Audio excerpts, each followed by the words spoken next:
আন্তর্জাতিক ঋণদাতা সংস্থা আন্তর্জাতিক মুদ্রা তহবিল lender of the last resort হিসেবেও পরিচিত। যখনই কোনো দেশ ভয়াবহ আর্থিক সংকটে পড়ে তখন ঋণ দেয় আইএমএফ, কিন্তু স্বল্পমেয়াদে এই ঋণের বিনিময়ে পূরণ করতে হয় কঠিন সব শর্ত। আর্জেন্টিনা থেকে মিশর পর্যন্ত বিশ্বের বিভিন্ন দেশকে $162 বিলিয়ন বেশি ঋণ দিয়েছে সংস্থাটি, যার মোট ঋণ দেওয়ার সক্ষমতা $1 ট্রিলিয়ন বা $1 লাখ কোটি মতো। সাধারণত আইএমএফ নিজের কোনো অর্থ ঋণ দেয় না, বরং উন্নত দেশগুলো সংস্থাটিকে ঋণের অর্থের যোগান দেয়। সেই অর্থ ঋণ হিসেবে দেয় সংস্থাটি, বিনিময়ে উন্নত দেশগুলোকে দিতে হয় চড়া সুদ। বলা যায় আইএমএফ এর মাধ্যমে উন্নত দেশগুলো ঋণের ব্যবসা করে। 2024 সালে সংস্থাটিকে অর্থের যোগান দেয়া প্রায় 50টি দেশ $5 বিলিয়ন সুদ নিয়েছে।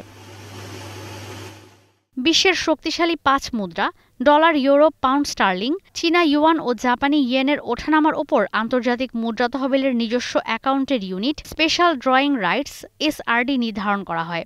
1 নভেম্বর পর্যন্ত ইন্টারন্যাশনাল রিজার্ভ অ্যাসেট বা এক এসআরডি সমান ছিল $1.42। সেই হিসেবে আন্তর্জাতিক মুদ্রা তহবিলের দেয়া মোট ঋণের পরিমাণ 118 বিলিয়ন এসআরডি। বর্তমানে আর্জেন্টিনা আইএমএফ এর সবচেয়ে বড় ঋণ গ্রহীতা দেশ। এই দেশের ঋণ $57 বিলিয়ন, যা ইউক্রেন, পাকিস্তান, মিশর, বাংলাদেশ সহ আরও কয়েকটি দেশের মোট ঋণের সমান।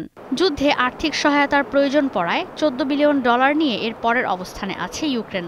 $9 বিলিয়ন ঋণ আছে মিশরের। সংস্থাটির দেয়া মোট ঋণের প্রায় অর্ধেকই এই 3 দেশের কাছে।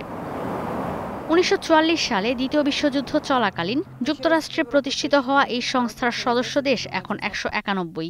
এখন পর্যন্ত অন্তত 86টি দেশ আন্তর্জাতিক মুদ্রা তহবিল থেকে কোনো না কোনোভাবে ঋণগ্রস্ত। বাংলাদেশের ঋণের পরিমাণ প্রায় $4 বিলিয়ন, পাকিস্তানের ঋণ প্রায় $9 বিলিয়ন, যেখানে রাজনৈতিক অস্থিতিশীলতার পরও শ্রীলঙ্কা, মিয়ানমার, নেপালের ঋণ কম। চীন ও ভারত ঋণ নেয়নি আইএমএফ থেকে। স্বল্পমেয়াদে কঠিন শর্তে ঋণ প্রদানের কারণে পৃথিবীব্যাপী সমালোচিত এই সংস্থা। কঠিন নীতি আর ব্যয় সংকোচন শর্তের কারণে অনেক দেশই ঋণ নিয়ে তা পরিশোধের সময় পড়ে যায় চরম বিপাকে। ব্যয় সংকোচন নীতি বাড়িয়ে দেয় অর্থনৈতিক সংকট, যে কারণে কঠিন সংকটে পড়ে দরিদ্র জনগোষ্ঠী। ঈশিতা ব্রহ্ম, স্টার নিউজ।